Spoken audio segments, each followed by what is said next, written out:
अलग समझ के नवी वीडियो में और हमारे भैया लोग ने फ्लेक्सी बनाई तो वो गुरुद्वारे की अपन रिम में बना के फ्लेक्सियाँ लगाते गणेशपुरी वीडियो वायरल हो रही हो वो से हमारे महाराज की फ्लेक्सी लगाए रिम में तो तुमको रात बताएंगे तुमने लाइव में ही रहना है।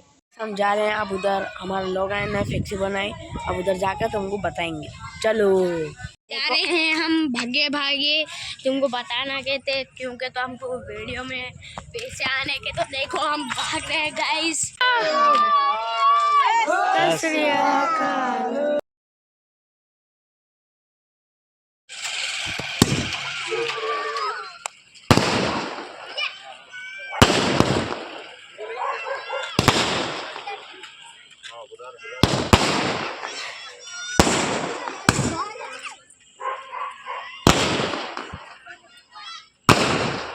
करो फॉलो करो घंटा को दबा दो कमेंट करो शेयर करो जल्दी करो।